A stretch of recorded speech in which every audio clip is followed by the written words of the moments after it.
이거는 10계명을 이렇게 나눠서 강의한 내용이니까요. 아주 우리 신앙생활하는데 많은 깨달음이 있을 겁니다. 자, 우리 7페이지에 보면은 제1과 계명을 주신 그 계명을 주신 배경과 목적에 대해서 말씀을 했는데 오늘 하나님 말씀을 먼저 보겠습니다. 출애굽기 3권입니다. 함께하는 신앙사 3권 7페이지 출애굽기 19장 1절로 15절까지 읽어야 제대로 이제 우리가 이해가 좀 됩니다. 창세기 다음에 바로 출애굽기입니다. 출애굽기 19장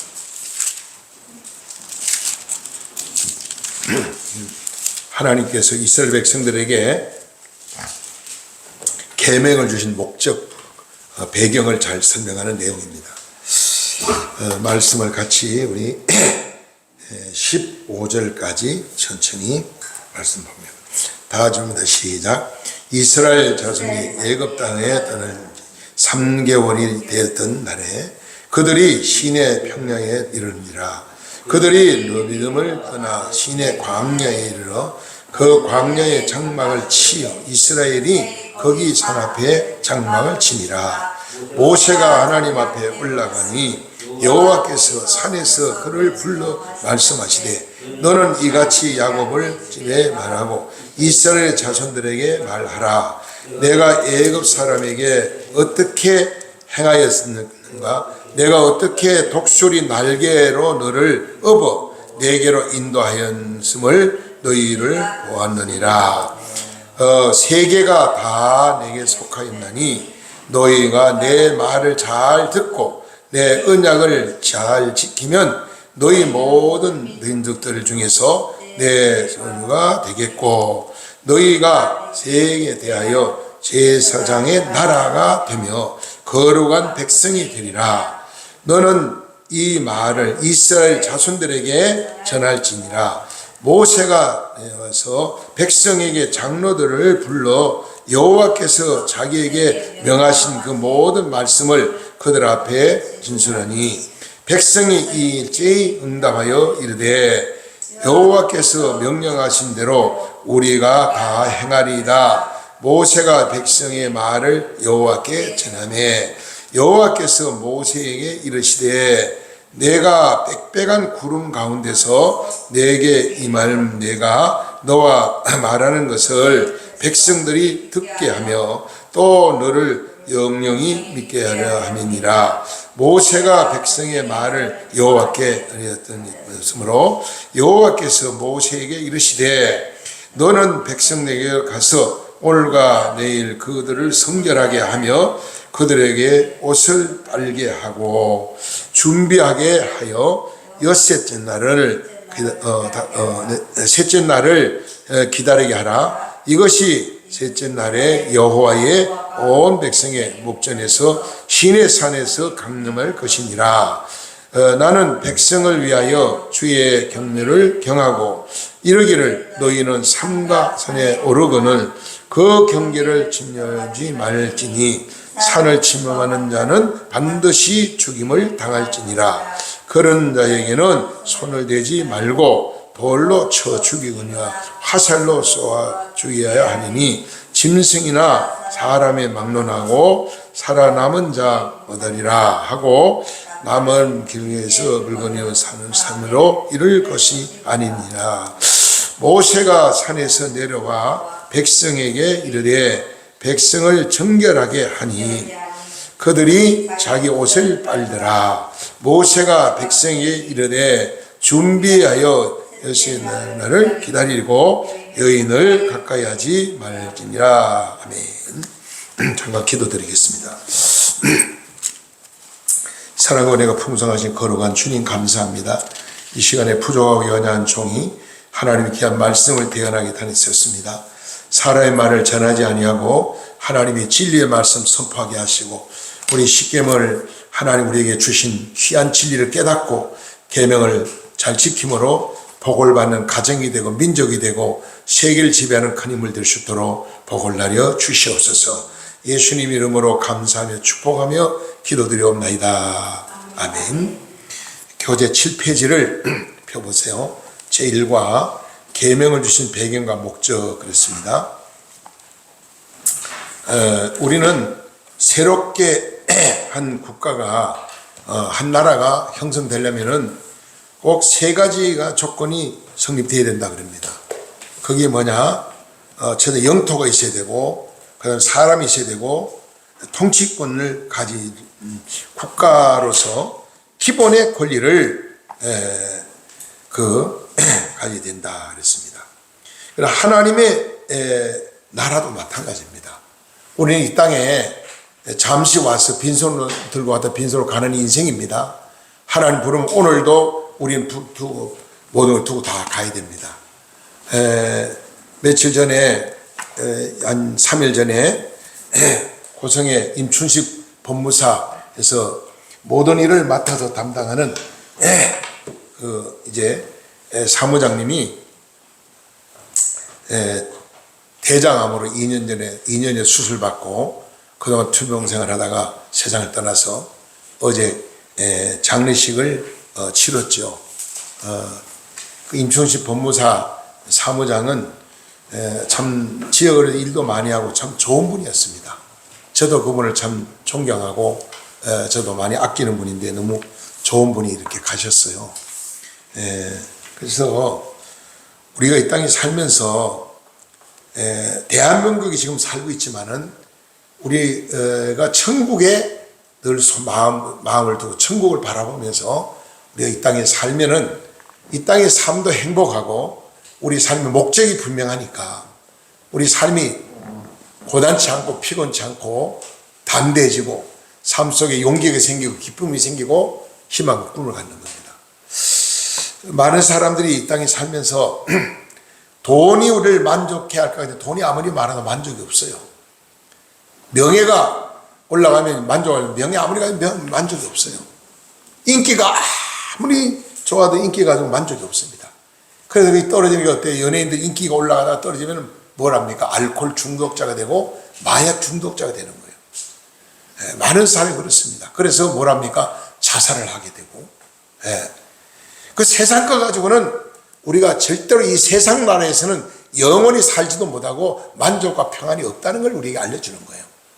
그러면은 예수 믿는 사람들은 구원받은 백성들을 보면요, 가난해도 기뻐하고 핍박을 받아도 기뻐하고 매를 맞아도 기뻐하고 공산당에 들어가서 너 예수 믿으면 죽인다 그래도 그 앞에서 난 죽이면 죽이라고 싸우는 거예요.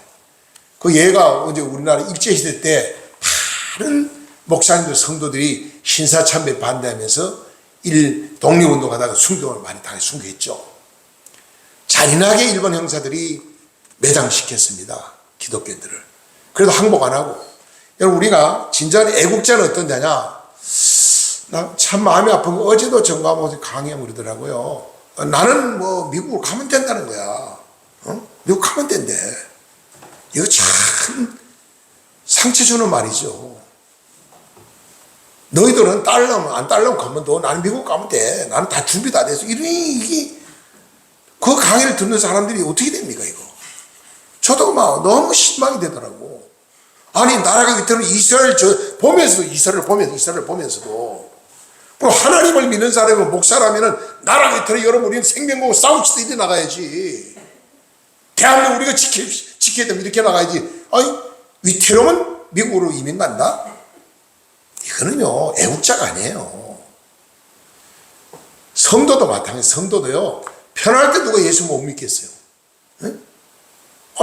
뭐들이 잘 풀리면 누구 예수 안 믿게 다 할렐루야 아멘하고 잘 신앙을 하죠. 그러나 진짜 성도는 언제 오냐?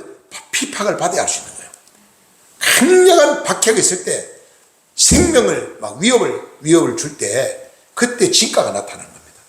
그래서 아까도 잠깐 얘기했지만은 로마가 네로 황제가 얼마나 잔인한 황제인지요. 기독교 때문에 이 나라를 유지할 수 있는 기독교를 말살시켰는데 그래가지고 먼저 성경책을 다 불태워라. 그래가지고 모든 막 군대를 풀어가지고 다 성경책을 아홉째 다 불태워버렸죠. 그 다음에 어떻게 기독교를 다 사형시켜라. 근데 성도들은 뭐예요? 그때부터 다 성도들이 암호가 있어요. 고기로 된 암호 있어요. 그거 배지만 달고 여기 성도라는 표시는 암호. 그거 달고 저분 성도구나. 그래서 서로 이렇게 눈으로 이제 이렇게 교제를 하는 거예요. 왜냐면 나타나면 답은 잡아가 죽이니까. 그래 모여서 뭐 했냐? 땅을 파는 거예요. 땅을. 뭐 홈이 뭐 요즘 장비가 있어요. 홈이나 뭐 이런 거 간단히 팠겠죠. 근데 로마에 가보면 칼타공 지하에 들어가면 이 기가 막히게 어떻게 그 시대에 이렇게 땅굴을 팠는가 이해가 안 될 정도입니다. 꼭 성지순례 가면 거기를 코스로 꼭 한방 가거든요. 또 바울 사도가 지하 우리나라에 있는 감옥은 다 이런 건물이잖아요. 근데 거기는 바울 사도 같이 있는 감옥 지하 감옥 지하 들어가 보니까요 막 그냥 우기도 대단하고 거기서 진짜 그냥 죽겠더라고. 거기 있으면 그 안에 있으면 그게 바울이 같이 있던 감옥이에요. 그런 가운데 바울이 뭐래요? 죽어도 감사하고 살아간다고 하나님께 영광 드리고 다 함대하게 끝까지 복음 전하다가 순교한 자 아닙니까? 그러니까 로마의 그 기독교를 말살시키려고 했는데 결과적으로 기독교가 복음이 막 퍼져가지고 어떻게 돼? 로마는 기독교가 돼버린 거예요. 국교가 기독교 아닙니까? 로마가 국교가. 근데 로마나 미국이나 물론 미국은 원래 미국의 나라는 역사가 얼마 안 됐죠. 영국에서 신앙생활하던 성도들 영국이 기독교 박해가 오니까 우리는 청교도 신앙으로 돌아가자. 말씀대로 살아야 된다. 그래가지고 콜럼버스 중심으로 해가지고 기도하는 사람들이 정말 나라를 사랑하는 하늘나라 천국을 사모하는 무대에 모여가지고 배를 타고 이제 그 얼마나 파도 싸움에 고생을 했습니까? 가다가 정착해서 내린 땅이 아메리카 내려 오늘 미국 아닙니까? 그들이 가서 뭘 했어요? 제일 먼저 가가지고 제일 먼저 한 게 예배당부터 지었어요. 예배당 건물 짓고 그냥 땅을 개간해 땅을 개간해가지고 작업자족하는 겁니다. 그래서 땅을 읽어가지고 농사를 지어가지고 제일 먼저 하나님 앞에 추수감사를 드렸어요. 우리 교회에서는 셋째 주 11월 셋째 주 추수감사를 지키는 여기에 성물도 이제 강대상 밑에 소강대상 의자 다 이제 팽백나무로 싹 두를 텐데 그러고 나서 추수감사를 드리려고 그래요. 그렇게 해서 미국이라는 나라는 하나님 첫째 하나님 중심 그 다음에 하나님 말씀 중심 교회 중심 그런 신앙을 가지고 그 다음에 국가. 근데 엄밀하게 따지면은 우리가 국가가 있어야 되고 가정이 있고 국가에서 내가 있는 거죠. 국가 없으면 비참한 겁니다. 그래서 우리는 나라를 정말 사랑해야 되고 아껴야 되고 나라를 바로 세워야 되고 그래서 나라가 세워지는 영토가 있어야 되고 그리고 일정한 영토와 그 영토에 살 사람이 있어요. 땅은 있는데 살 사람이 없으면요 이건 나라가 아니죠. 하나님께서는 하나님의 통치 아래 새로운 나라를 만드신 것이 바로 이스라엘입니다. 이스라엘. 오늘의 이스라엘. 하나님은 과거도 지금까지 구약시대 시대부터 지금까지 신약시대와 이스라엘을 너무너무 사랑했어요. 그래서 항상 이스라엘 괴롭히는 나라는 언제나 이스라엘이 음란하고 타락하고 교만하면은 하나님이 이웃나라를 동원해 전쟁을 일으키는 거예요. 그리고 또 하나님을 또 찾게 만들고 엎드리게 만들고 그럼 또 하나님이 또 적군을 다 몰아내가지고 이스라엘을 또 회복시켜 주시고 그런 역사가 구약 성경에 얼마나 많은지 몰라요. 그런데 신약에 와서 예수님 구약에 예수님 마옥간에 태어날 거 베들레헴에 태어날 거 다 예언이 되어 있는데도 유대인들은 안 믿었잖아요. 그걸요. 이스라엘 믿지 않고 예수님을 오히려 하나의 정치인으로 생각하고 예수님을 음모를 꾸며가 십자가에 못 박혀 죽였는데 그 죄값으로 2000년이 넘도록 나라가 없어지고 다 전 세계로 흩어져가 이민생활한 거죠. 그래가지고 비참하게 살다가 하나님께서 이제 말씀을 하셨어요. 때가 참은 각국에서 불러가지고 나라를 회복시킨다. 각국에서 그 나라가 강한 나라가 될 것이다.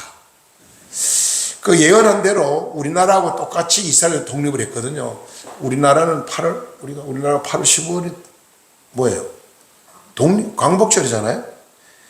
이스라엘은 5월 며칠, 이 목사님, 맞아요? 5월 며칠이죠? 이전 목사님. 이스라엘 독립이 5월 며칠이죠? 5월. 5월 14일. 네, 5월 14일, 맞아요. 5월 14일 날 우리보다 먼저 독립했어요, 이스라엘이. 이 팔레스타인 그 땅에 쫙, 지금 중동 그 지역이 전부 다 옛날에는 구약시대 때는 그거 다, 그게 모세, 엘리야다. 4월 15일. 예, 전부 다 살던 곳인데 다 이스라엘이 백성이 흩어지면서 거기에 이제 완전히 알라신을 믿는 그 사람들이 딱 점령하고 있었잖아요. 그쪽이 이란이고 이라크고 전부 다 사우디고 다. 그런데 갑자기 이스라엘 백성이 모여서 우리 땅이라고 딱 태극기를 꽂고 선포해버리는 거예요. 그러니까 유엔에서 그렇다면 똑같이 두 나라를 나라를 세워주겠다 이래 됐는데 지금 자꾸 전쟁하고 괴롭히는 그 제도는 놓아요. 그러세요. 우리는 안 하겠다. 그런데 이스라엘만 유엔에 정식으로 나라를 세워준 거죠. 그러니까 이스라엘이 딱 공포하자마자 그 다음날 쟤들이 쳐들어와 버린 거예요. 이스라엘 다 말살치겠다고. 그리고 들어오자마자 그들 다 망했죠. 그리고 나서 또 뭐예요? 6.1 전쟁도 있죠. 6.1 전쟁. 6.1 전쟁이 완전히 그 중동 지역 전체를 다 점령해버려요. 몽땅 다. 그게 바로 이스라엘 백성들의 정신력이고 무장입니다. 그래서 지금도 이스라엘 땅에 가면은 아직도 율법주의자들이 많이 있고, 그래도 기독교 복음이 자꾸 들어가서 지금 예수 믿는 사람이 많이 늘어난다는 거예요. 이스라엘 땅에. 그래서 참 감사한 거죠. 세상의 모든 법은 왜 만들었느냐? 우리 백성을 보호하기 위해서 법을 만드는 거예요, 사실. 근데 요즘은요, 이상한 법이 민주당에 막 그냥 우리가 알지 못한 법을 만들어야 막 통과시켜가지고 희한한 법이 있어요. 그거는 백성을 보호하는 법이 아니에요. 악법입니다. 근데 처음부터 법을 만들 때는 백성을 보호하기 위해서 법을 만드는 거죠. 예를 들어 우리가 교통법이 저도 상당히 입을 많이 해가 이번에도 갔다 오다가 보니까 또 내가 오는 도중에 어디 이쪽에 홍천 쪽에 딱지가 하나 왔는데 85,000짜리 날라왔더라고. 저기 백마고지 갔다 오면서. 그런데 자, 이런 딱지가 날아올 때는 기분이 굉장히 나쁘게 생각하죠. 만약 그런 교통법이 없다면은 난잡하네요. 완전히 주차장도 없고 질서 없어가지고 그냥 맨날 교통사고로 맨날 그냥 사람이 엄청나게 죽고 사고 나고 그럴 겁니다. 그래서 교통법을 왜 만드냐? 많은 우리 사고 나지 말라고 우리를 보호하기도 그렇게 만드는 거 아니에요? 그러면 어떤 분이 날 보고 그래요. 목사님, 하나님 참 나쁜 하나님이래 이거야. 괜히 그 선악과를 만들어놔가지고 그걸 안 만들었으면 안 먹었을 때 그거 왜 만들어놔고 그 먹게가 죄짓겠냐고. 하나님 나쁜 하나님이래. 그리고 또 하나님 내 법을 만들어가지고 이거 하지 마라 저기 하지 마라고 이렇게 얽어매놨나 이거야. 사랑의 하나님이라고 그러면서 사랑으로 다 모든 걸 마음껏 자유롭게 하라고 그래야지. 왜 그렇게 뭘 많이 얽어매놨나 이게 법으로 율법으로. 그럼 구약 성경에 이렇게 하지 말라 딱 두 가지 하지 말라 하라. 구약 성경 딱 두 가지 하라 하지 말라. 그럼 우리가 하라는 것을 하면은 자손만대 복 받고 세계를 지배하는 나라가 된다고 그랬거든요. 그게 어디냐면 신명기에 나와 있어요. 한번 우리 그걸 한번 같이 읽어 넣어가 봅시다. 신명기 한번 찾아보세요. 창세기 출애굽기 다음에 신명기 28장. 요걸 우리가 먼저 알아야만 좀 이해가 잘 돼요. 신명기 28장 한번 찾아보세요.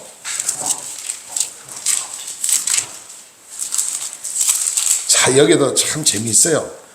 14절까지는 하나님 법을 지키고 순종하는 막 그냥 어마어마한 복이 쏟아지는데 15절부터는 불순종하면 어마어마한 저주가 막 옵니다. 말도 못한 저주가 막 나와요.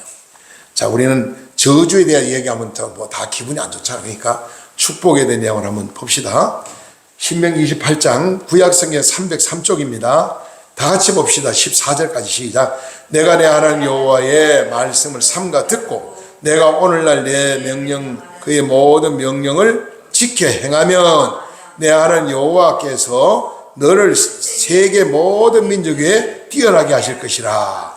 내가 내 하나님 여호와의 말씀을 청종하면 이 모든 복이 내게 임하며 내게 이르리니 성읍에서도 복을 받고 들에서도 복을 받을 것이며 내 몸의 자녀와 내 토지의 소산과 내 짐승과 새끼와 소와 양과 새끼가 복을 받을 것이며 내 땅, 내 강조리와 떡반죽 그릇이 복을 받을 것이며 내가 들어와도 복을 받고 나가도 복을 받을 것이니라.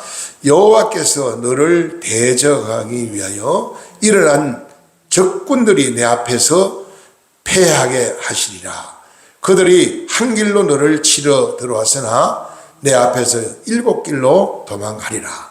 여호와께서 명하시아 내 창고와 내 손으로 하는 모든 일에 복을 내리시고 내 하나님 여호와께서 내게 주시는 땅에서 내게 복을 주실 것이며 여호와께서 내게 맹세한 대로 너를 세워 자기의 성민이 되게 하시리니 이는 내가 내 하나님 여호와의 명령을 지켜 그 길로 행할 것임이니라.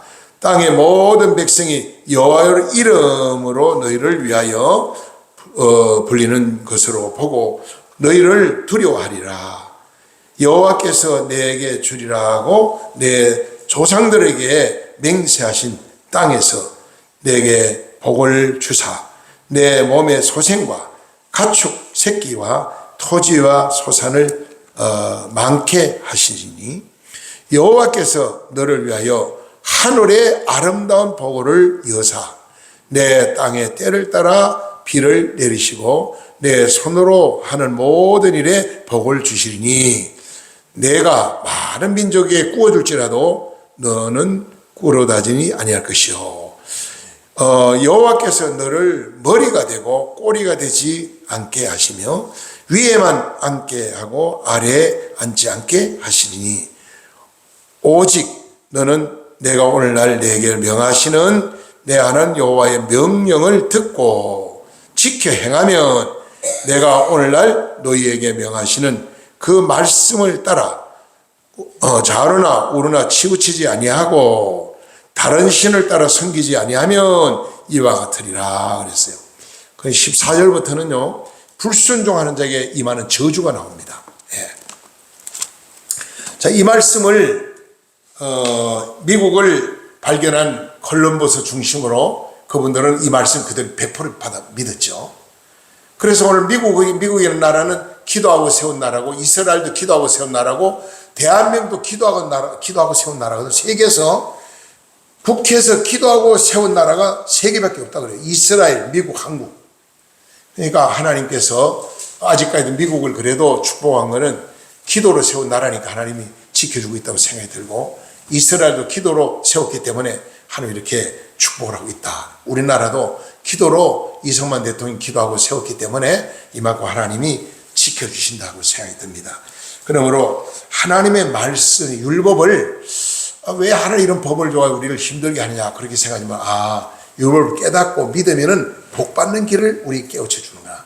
잘못 살면은 어마어마한 저주를 받게 되고 망하게 되는 걸 우리 가르쳐 주는구나. 그래서 고맙게 생각하고 감사하게 말씀을 받으라는 거죠. 그런데 오늘 이스라엘 백성들이 애굽에서 해방이 돼 나왔습니다. 이제 길을 요단강을 건너서 홍해를 건너서 다 이제 적과 꿀이 따는 그런 가나안 땅 가잖아요. 가다가 이제 하나님께서 모세를 불러가지고 너 이 백성들이 이렇게 외치라는 겁니다. 그러면서 이 말씀을 지키는 자는 복 받는다. 백성들에게 외치라는 거예요. 가르쳐. 그러니까 백성들이 모세가 하나님 명령이다. 그러니까 백성이 아멘하고 다 받아들여. 우리 그렇게 살겠습니다. 순종하겠습니다. 이렇게 됐거든요. 그래서 이제 십계명을 모세가 이제 보면은 선포를 하게 되죠. 예. 자, 내려가서 우리 봅시다. 율법을 지켜야 하는데 많은 율법을 속에서 십계명을 전체를 요약한 것이 바로 우리 전체 66권 성경 전체가 엑기스로 요약한 게 바로 십계명입니다. 그래, 첫 번째 우리 봅시다. 1번 이스라엘 백성과 계약. 본과를 공부하기 위해서 우리가 읽은 출애굽기 19장 1절로 8절을 하나님과 이스라엘 간에 맺어진 그 새 언약입니다. 맺은 새 언약입니다. 먼저 모든 세계가 하나님께 속하였음을 밝히고 또 이스라엘에게 약속을 하는 거죠. 너가 이렇게 말씀 순종하면 내가 세계를 지배하는 나라가 된다. 자손만대 복받고 살 것이다. 그런데 계속해서 왜 성도들도 오늘날 보면 교회를 수십 년 다니는 분들이 3대, 4대 예수님 다니면 막 엄청나게 잘된 가정도 많지만 어떤 집은 형편없는 집안도 있어요. 아까 우리 석성현 성도 거기에 질문했는데 그분들은 보면요, 예수를 제대로 안 믿어서 그래다. 예수를 제대로 믿은 사람, 목사님들도 복받은 목사들 보니까 전부 목회를 제대로 한 분이고 목사님이라고 다 올바른 목사님은 아니거든요. 가짜 목사가 참 많아요. 아까도 이신모 목사님 우리 권사님 보고 앞으로 전도사가 돼서 목회하고 싶다고 그래서 이양 신학공을 제대로 공부하라. 요즘은요, 돈만 좀 목사 안수받는 데 그래서 돈만 좀 목사 안수 받아. 강릉도 그런 목사가 여러 명 있더라고요. 속초도 있어요, 속초도. 그리고 신학교도 돈만 주면 졸업장을 줘. 그래가지고 어느 신학 나왔다 그래가지고 사과만 사진 하나 찍고 목사 받는 거예요. 그런 사람 때문에 우리는 사당동 총신 나오면 대학 4년, 대학은 3년을 해야 돼요. 그리고 1년 지나 또 강도사라는 게 있어. 또 1년 동안 또 공부해 강도사 시험 쳐가지고 그 다음에 목사가 되면 10년 걸려요. 10년. 그러면은 신학도 공부하고 돈 주고 가서 돈 주고 목사 산 사람하고 10년 동안 공부한 사람하고 이 게임이 되겠어요? 이게 안 되잖아요. 그러니까 사회에 가짜 목사들이 자꾸 문제를 일으키는 겁니다. 그 사람 목회란 아무리 예비당 건물 돈이 있다고 예비당 건물 잘 지어놓고 목회해보는데 그 교회 누가 그 교회가 은혜 받으러 가겠습니까? 성도들이? 성도가 바보입니까? 성도들이 목사님보다 똑똑한 분이 얼마나 많은데요. 사실은 목사님이 왜 우리 지난 목요일에 강사님도 그런 얘기 하잖아요. 장로님들이 하도 득세해가지고 자주지사해가지고 목사님하고 똑같이 놀라고 그래가지고 그러면 장로님 신학관 목사가 되시고 그랬다고 그러잖아. 그랬더니 아이고 왜 우리가 목사 돼요? 왜 안 한다고? 안 한다고. 왜 그래요? 목사가 이게 영광 받는 길이 아니잖아요. 고난의 길이잖아요. 주님 따라가는 길인데. 근데 목사가 돼가지고 목사 사명을 잘 감당하면은 목사님도 마땅히 자손만대 복 받는 거고, 목사님이 돼도 목사님이 돼가지고 사명을 감당 못하면 하나님 앞에 저주받을 수밖에 없는 거죠. 목사라고 하나님이 통과하는 거 아니에요. 똑같아요. 성도는 똑같습니다. 하나님 보시기에는. 직분이 중요한 게 아니에요. 교회 수십 년 다니는 역사가 중요한 게 아닙니다. 하루를 믿어도 바로 알고 바로 믿고 바로 살아야죠. 그래서 우리는 정말 하나님의 이 약속의 말씀을 꼭 지키면은 미국이 그래서 복을 받았고요. 영국과 독일, 프랑스, 전부 다 스위스 이런 나라들이요. 전부 다 그래서 복 받은 거예요. 근데 지금 와서는 어떻게 됐어요? 타락했지, 좀 타락. 뭐로 타락했냐? 음란으로 타락하고, 돈으로 타락하고, 완전히 사회가 너무너무 부패했어요. 그러니까 하나님이 진노하시는 거예요. 왜요? 사랑하기 때문에.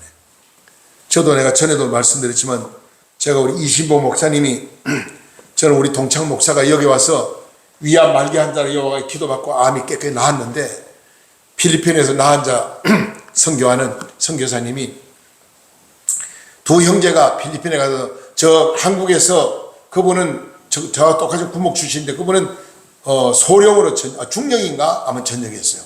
저는 실력이 없어요. 일찍이 그냥 끝나버렸고 대위로 끝나버렸고. 그런데 똑같이 군종용이거든요. 군목이 두 가지 제도가 있어요. 대학교 1학년 때 뽑는 게 있고 우리가 사관생도 뽑는 것처럼 학교에서 군목도 똑같아요. 그리고 군목이 숫자가 모자라면은 신학 공부 끝나고 목회하는 목사님 중에서 군종 요원이라는 걸 뽑습니다. 그 똑같은 시험은 똑같아요. 군목 시험 똑같이 쳐야 돼요. 국방부에 시험 치면은 합격하면은 군목은 중위를 달고 들어갑니다.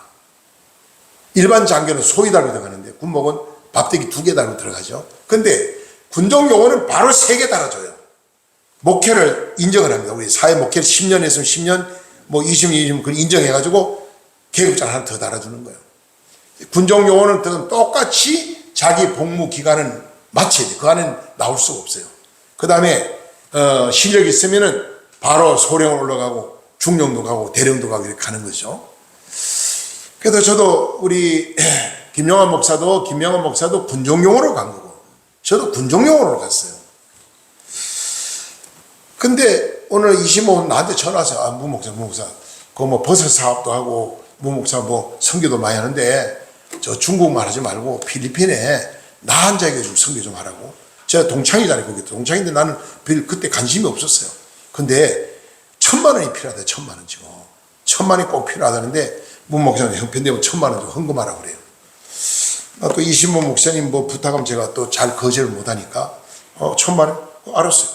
그래서 1,000만 원을 딱 준비해가지고 목사님하고 같이 필리핀 들어갔어요. 나한자 교회 가가지고 그 한자들 집회하고 기도해주고 그리고 이제 뭐 그 돈 가지고 뭐 하냐 그래서 쌀 사고 쌀사가 쌀이 없어 아주 얼마나 가난지 몰라요. 쌀을 나눠주는 게 다 나한자들 쌀을 줘요. 3일씩 먹을 수 있는 거 쌀 줘요. 그걸 봉지 딱 넣어가지고 쌀 나눠주고 그 다음에 그들한테는 약이 뭐냐 필리핀 약이 없어요. 나한자들이 뭐냐 아스피린 이걸 이제 선교사님이 파이 사가지고 다니면 그걸 나눠주는 겁니다. 그래서 그때 가서 1,000만 원 이제 헌금을 하고 이렇게 왔는데 참 기쁘더라고요. 제가 심있게 목회하고 제가 버섯삽을 크게 할 때는 돈 1억 같은 거 뭐 돈 생각도 안 했어요. 하루에도 어떤 날은 막 3, 4억이 막 들어오더라고. 제가 그 길로 계속 갔으면 나는 목회 그만뒀습니다. 왜? 돈이 먼저 보이더라. 돈이 보이더라니까요. 가만히 있으면 몇십억이 막 들어오겠는데 조금만 내가 잘하면. 그런데 뭐랬어요? 불났잖아. 불나가지고 1시간, 건 2시간 만에 35억이 다 날라가 버렸어요. 35억이 다 날라가 버렸어요. 하나님이 그렇게 저를 때려 눕혀버리더라고요. 그래서 제가 손 바짝 들었습니다. 하나님 잘못했습니다. 그때부터는 전혀 사업에 대한 머리에 구상이 생각도 안 하고 어떻게 하면 내가 교회를 세워가지고 복음을 전할 수 있겠는가. 본연의 자세, 목사 본연. 그래서 우리 집사람은 뭐 이 예배당을 못 짓게 그냥 주택이나 반듯하게 지금 뭐 4, 5년 전이면요 한 그때는 평당 300, 400은 집 잘 지었어요. 그럼 뭐 한 50평도요 제가 가진 동안 짓고도 남아요 돈이. 근데 그 당시에 그냥 제가 막 밀어붙여가 예배당을 건축을 먼저 했죠. 이게. 왜? 영혼 구원이 중요하니까. 그래서 저는 뭐 많은 사람을 전도해 구원을 못 시켰지만은 작년에 우리 석성인 성도님 한 분이 창립 1주년, 우리가 이제 2주년 지나고 원래 2주년, 내년이면 창립 3주년인데 석성인 성도님 한 번 세례를 받는데 참 제가 마음이 기뻤어요. 세례 받는 거는 나는 이제 하나님의 자녀입니다. 구원받았으면 선포하는 거 아니에요. 지금 이제 새로 나오는 성도님들이 지금 4분이 계시는데 이분은 또 내년 창립 3주년 기념 때 제가 세례를 베풀려고 기도하고 준비하고 있어요. 그래서 우리 이 시골이 여기 시골에 동네도 없잖아요. 시골 여기서 그래도 우리가 1년에 1명, 2명, 3명이 세례교회 나온다면은 도시 큰 교회 수백 명 세례교회 나오는 것보다 하나님 보기엔 더 훌륭한 게 하나님 보시기는. 하나님 얼마나 기뻐하겠어요. 그 농촌교회는 자꾸 문 닫고요. 농촌교회 무너져 갑니다. 왜? 지금 현재 평균 80대 장로님, 집사님, 권사님 농촌교회 지키고 있어요. 젊은이가 거의 없습니다. 그 사람들 세상 따르면 교회 다 문 닫아야 돼요. 참 안타까운. 그래서 저는 전공이 농업이다 보니까 떠나가는 농촌을 돌아오는 농촌 만들자. 이래가 제가 농촌 운동 시작한 겁니다. 뭐 고향으로 오고 싶어도 고향 오려면은 뭐 대안이 있어요. 와서 고향에 와서 땅은 있는데 부모들이 준비한 땅은 있는데 먹고 살아야 되는데 사업이 벼농사 가지고 별벌이 과일에도 그렇고 뭐 할 게 마땅찮아요. 그래서 저도 고민해서 첫째 누구나 먹을 수 있는 거, 건강에 좋은 거, 그 다음에 저장성이 강한 거, 그리고 고소득이 되는 거, 이걸 찾다 보니까 저는 그러니까 지금부터 한 30년 전에 뭘 했나, 자연난을 해서 자연난. 이 자연난 사료를, 배합사를 먹이, 배합사는 그게 첨가제에 들어가가지고 건강에 안 좋아요. 그래서 제가 참 살을 만들었어요.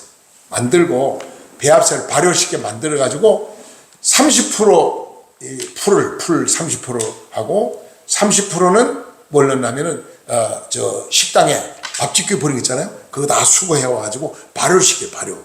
냄새가 안 나요. 그리고 20%를 곡물을 넣었어요. 곡물. 그거는 옥수수, 밀 이런 걸 갈아가지고 넣어서 그래서 이제 사료를 만들어가지고 전혀 첨가제 안 만들고 대포 지금 호텔 있는 자리 있잖아요. 그 자리 거기가 제가 농장하는 자리입니다. 그게 거기다가 그냥 겁 없이 양계를 시작했는데 만약에요 일반 양계장 같으면 거기서 맞춰주고 그거 하다는 냄새나가 동네에 파리 끌치어 냄새는 닭똥이 얼마나 독합니까? 근데 제가 하는 이 자연농법 냄새 하나도 안 납니다. 똥을 이렇게 닭들이 저뒤에 다 주워 먹어 다시 다. 그리고 벌레도 없고요. 그거는 동네 도시에서도 할 수 있어요. 마을에서. 그걸 했는데 그때는 웰빙이라는 단어 자체도 없었잖아요. 일반 계란 하나 얼마 30원 갔어. 30년 전에 일반 계란 30원. 나는 얼마나 100원 받았거든. 70원이 더 비싸잖아. 그러니까 사람이 눈이 동그라니고 뭐 계란 이렇게 비싸냐고 교육을 해야 돼 가서. 자, 앞으로는 공해 때문에 사람이 기형아도 나오고 지금 동물도 기형동물이 나오지 않느냐. 갈수록 점점 이렇게 된다. 그럼 우리는 무공해를 먹어야 된다. 이러니까 제가 서울 음아 아파트 가서 부녀 회원들 모아놓고 교육시키고 현대 아파트 가서 부녀 회원들 뭐 교육시키고 이러면서 직거래를 만들었어요. 그래가지고 뭘 했냐. 꾸러미 옛날에 그 지푸라기 꾸러미 있잖아. 계란 이렇게 요거 만들어가지고 백화점, 롯데백화점, 현대백화점 납품시키고 이렇게 했는데 계란은 막 쏟아져 나오다는데 이거 뭐 닭똥 뚱뚱디를 뭐 계란 못 막을 수도 없고 매일 나오는데 이거는 3, 4일 지나면요 이거는 약품이 안 돼서 다 상하는 거예요. 바로바로 빨리빨리 처리해야 돼요. 그래서 하다가 이게 안 팔리는 거야 이게 한두가 있어. 근데 계란을 팔 데가 없더라고. 그래 하다가 그걸 접어버렸어요. 접고 있었는데 사실은 제가 농장을 내가 하고 싶어 한 건 아니고 우리 큰아들이 인하공대 나와가지고 삼성에 기술점이 있었거든요.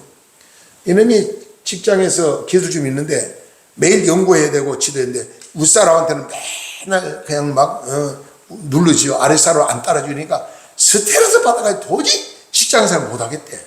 그래서 야 그럼 너 내려와. 농사는 쳐. 아버지가 축산을 전공해 너 저 양계장 할 때 그거 농사는 이래가지고 시작된 거 그것도 양계도 내가 한 게 아니고 우리 아들 시켜줬어요. 그러다가 그걸 접고 나니까 할 것도 없어. 가만히 생각하니까 고소득이 되고 노인도 할 수 있고 어린아이도 할 수 있고 여자도 할 수 있는 게 뭐냐. 힘이 덜 들고 가만히 보니까 어디가 대만을 제가 대만 갔더니요 40년 전에 참나무를 톱밥으로 만들어 분쇄해가지고 살균해서 종균 심어가지고 톱밥 재배를 하더라고. 40년 전에 대만이. 그리고 또 세월이 전에 중국이 그때는 문이 열리기 전인데 중국이 문이 열려가 중국을 선교하러 들어갔더니 중국이 톱밥으로 재배하는 거예요. 버섯 재배를. 이야 이게 진짜다. 이거 한국에 이걸 전수해가지고 한국을 살려야 되겠다. 한국 농촌을 살려야 돼. 이래가지고 제가 산림청장을 만나고 신흥청장을 만나고 했는데 목사님 목회나 열심히 하세요. 안 됩니다. 목사님 뭘 아신다고 그래. 그런 걸 날 무시하더라고 완전히. 좀 무시만 당하고 안 된다는 거야. 우리 연구했는데 안 됐다는 거야. 그래서 저는 안 된다고 그러니까 더 내가 막 불이 붙더라고요. 남이 안 된다고 내가 한번 선고를 해야지. 그래가지고 여기에다가 땅을 사놓고 여기다가 먼저 시험 좀 해보자 이래가지고 제가 중국에서 종균을 우리나라 종균이 없어요. 표고버섯 종균이 없어요. 지금은 이제 우리나라 만들지만은 종균을 수입해가지고 와서 여기서 재배를 했습니다. 잘 되잖아요. 잘 되니까 소문이 나잖아. 막 강릉 매장에 또 막 그냥 나가는 게 매일 매출이 올라오니까 이게 또 인터넷 막 뜨는 거예요. 그러니까 군수가 뭐 진짜인가? 군수가 나오더라고. 돌아가신 군수님 왔어요. 그 시의장도 군의장도 오고 뭐 이러면 주고 어디 근데 박이동 씨도 여기 몇 번 왔다 갔어요. 그 때문에 와서 보고 군의원이 오고 뭐 그다음에 또 다 이런데 이러다 보니까 이거 참 좋은 사업이네. 그랬더니 나중에 목사님 좋은 사업인데 이거 크게 확장하면 좋을 것 같습니다. 아유, 확장은 돈 많이 드는데, 아유, 우리가 지원해. 그랬더니 저 마을 기업으로 하라고 그래요. 마을 기업. 마을 기업으로 제가 8억 5천만 원을 받았어요. 8억 5천. 그래서 마을 기업을 받아가지고 하다가 잘 되니까 또 군수님 또 하는 말이 사회적 기업을 하자. 사회적 기업. 그래서 또 우리가 사회적 기업까지 갔어요. 이다 보니까 제가 조합장이고 대표 내가 조합장이고 고성군 표고도 영농법인조합 지금도 제가 대표로 가 있습니다. 그래서 지금도 21가지 우리 조합원이에요. 21가지 조합원입니다. 지금 매출을 많이 올리는 분은 1년에 한 순수익만 작년에 3억 한 4천, 3억 2천, 뭐 2억 3천 이렇게 올렸어요. 순수익만. 그럼 대단한 사업이잖아요, 농촌에서. 그러니까 제가 고성군을 전국에서 제일 큰 모델로 해가지고 이 지역을 살리자. 돌아가신 군수님 어차피 다 언론이 돼가지고 예산까지 다 세우겠다고 그랬는데 돌아가셨어. 그리고 윤성근 씨가 군수 돼가지고 내가 여기 21가정을 데리고 인사하러 갔거든. 갔더니 하는 말이 여보시오, 당신 왜 살기 줘서 도시 떠나가지고 여 고성에 왔지? 당신들 때문에 왔지? 고성군을 위해서 왔어? 괜히 귀찮게 뭐 와가지고 기능했다고 도와달라고 손만 뻗친다고 말이에요. 내가 얼마나 창피해. 얼굴을 못 들겠어요. 난 그때부터 윤성근 씨 사람을 취급도 안 합니다. 그때부터. 당신은 군수사기 없다. 내가 그리고 딱 선포가 나와버렸어요. 갑시다. 21가정이 부부가 다 갔거든요. 부부가 40명이 넘잖아요. 그 군수실에 꽉 찼어요. 그리고 나서 그 후로 당신은 군수 자격이 없다. 그래서 그 후로 나도 계속 군수가 안 되잖아요. 그래서 이경일 군수를 제가 추천했어요. 이경일 군수를 내가 어디서 만났냐? 산림청에서 만났습니다. 산림청에서. 저한테 명함 주고 내가 고성을 갔더니 명함 주면 그때 사무관이더라고. 사무관, 목사님, 귀한 사업 하시는데 도움이 있으면 나한테 연락 주세요. 그래서 제가 그걸 이제 명함을 가지고 있다가 얼마 세월이 지났는데 이제 강릉에 동부지청장으로 왔다고 전화가 왔어요. 그래가 제가 인사로 갔죠. 가가지고 가마 대화를 해보니까 이분은 머리 든 것도 많고 중앙에서 청와대로부터 산림청에 놀던 분이니까 중앙에 각 부서마다 다 연결되는 거예요. 그래서 이분이 고성 군수가 되면은 고성을 좀 발전시키겠다 이래가지고 제가 빨리 고성 군수 출마하세요. 제가 기도해드리겠습니다. 그분이 예수 안 믿었거든요. 그때부터 저하고 약속 예수 믿어요. 그분이 저기 명파리가 고향이에요. 그래서 명파리 자기 집에까지 내가 가서 기도해주고 이래가지고 그분이 명파학교 감리교회를 나가게 됐어요. 그리고 군수 나중에 지청장 그만두고 동부지청장 그만두고 고성 군수 출마해가지고 열심히 했는데 불이 났잖아요. 불 나가 이거 해결 다 하고 억울하게 또 윤석열 씨가 고발해가지고 그래가지고 감옥 들어갔잖아요. 그건 참 아까운 분이에요. 이번에 또 군수 출마한다고 그러는데 저는 그랬어요. 이왕이면 이번에는 어떻게 국민의힘당으로 나와가지고 하면 이 지역을 좀 살려보라고. 그때 대답을 하는데 모르겠습니다. 아무튼 저는 왜 이 얘기를 하냐 하면은 전에는 우리 이신범 목사님이 같이 선교하자 1,000만 원, 뭐 돈 아니고 뭐 몇 억씩만 왔다 갔다 하는 돈, 1,000만 원 돈도 아니잖아요. 선교하자 뭐 중국에 그냥 뭐 교회를 여러 개 세워주고 신학교 세우고 막 많이 했거든요. 근데 하나님이 거기를 막더라고. 왜? 나는 목사니까. 사학가가 아니니까. 목회만 하라 이거예요. 그래서 제가 예배당 짓고 목회를 시작해서 목요일날 나라 사랑 기도하고 그리고 이제 주일날은 이제 예배를 드리고 이렇게 했는데 많은 분들이 문 목사님 참 잘했다 그래요. 참 잘했다. 저도 참 마음이 편하고 너무나 기뻐요.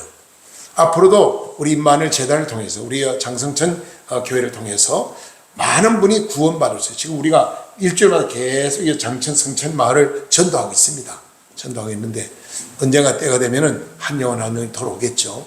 이제 속초 시내도 전도하고 여기도 전도하고 이렇게 전도해서 하나님 앞에 많은 백성이 구원받아야 됩니다. 그러나 많은 숫자가 모인다고 중요한 게 아니고 한 영혼이 천하보다 귀하다고 했어요.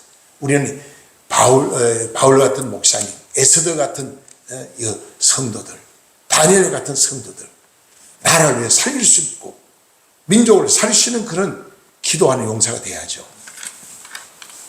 그래서 우리는 하나님 앞에 정말 이스라엘 백성들의 하나님하고 이렇게 모세하고 철저하게 약속을 했습니다. 계명을 잘 지키겠다고, 순종하겠다고. 그래 놓고는 순종 안 했어요. 그러니까 이스라엘 백성이 많은 고난을 당했죠. 그러므로 성경이 이렇게 말하고 오늘 본문 보면은 그 19장 8절에 약속을 했습니다. 이렇게 말하잖아요.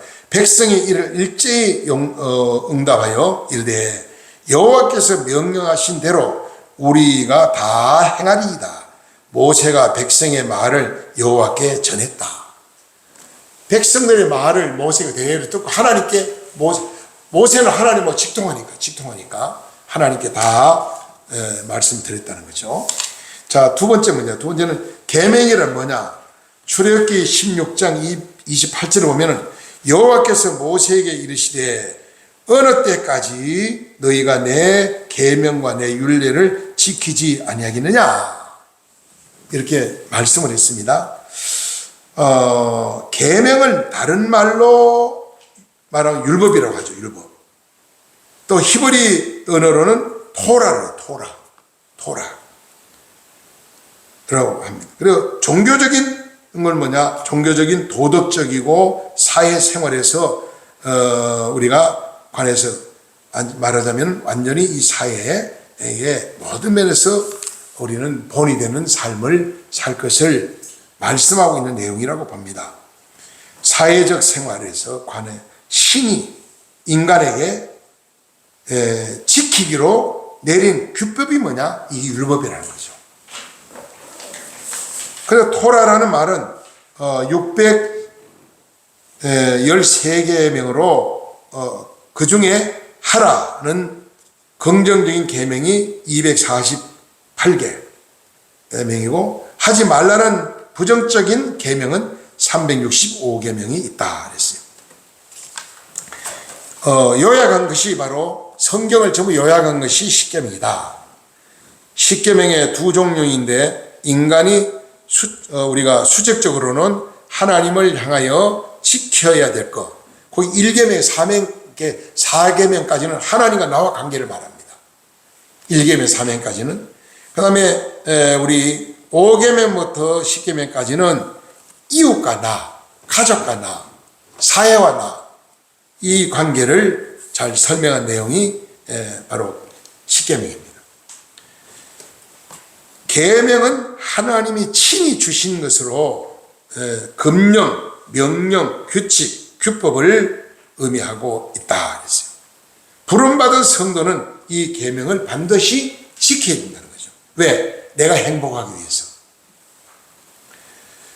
세 번째, 마태복음 22장 37절 40절에 보면은 계명을 주신 목적을 예수님이 말씀하고 있습니다.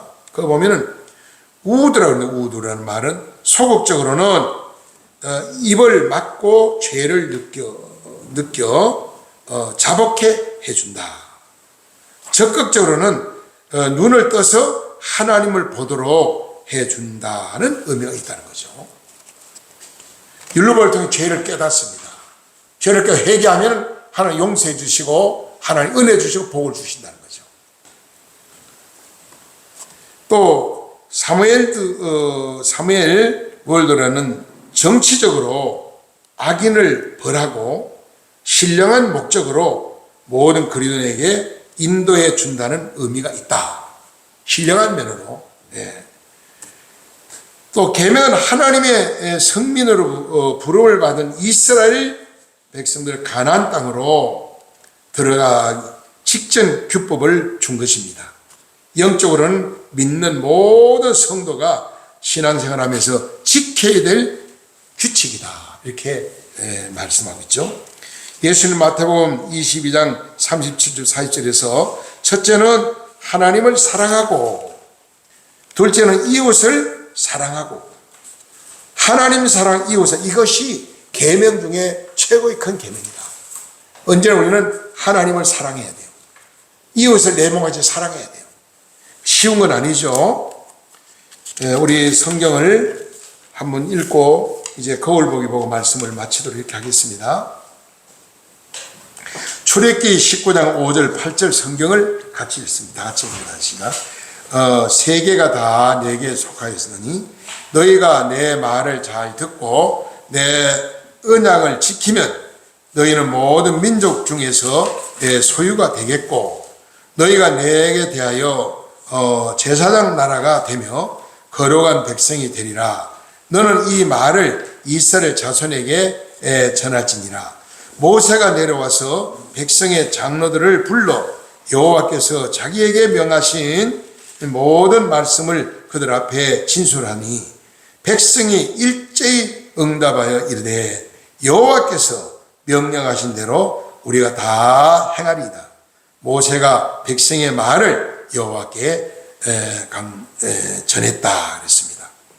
그래서 우리는 하나님 앞에 늘 계명을 주신 목적을 생각하고 주님의 말씀을 하나님 사랑, 이웃 사랑을 꼭 잊지 말아야 된다는 것이죠. 거울 보기 한번 같이 읽습니다. 큰 소리 다 같이 봅니다. 거울 보기 다시 시작.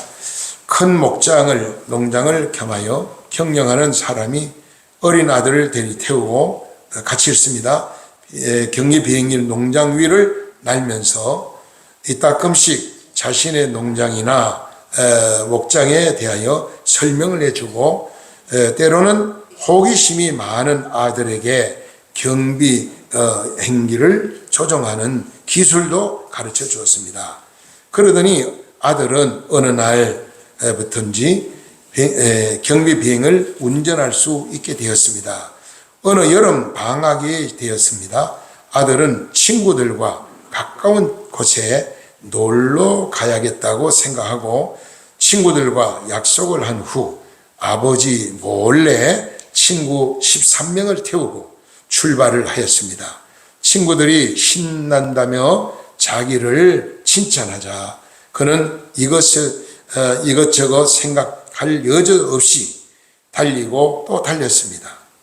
그러다 보니 너무 멀리 나갔습니다. 돌아가려는데 항공기 유류 게이지에 기름이 없다는 불이 들어온 것입니다. 정신을 차렸지만 너무나 멀리 왔기 때문에 어딘지도 모르는 무인도에 겨우 불착하게 성공을 하였습니다.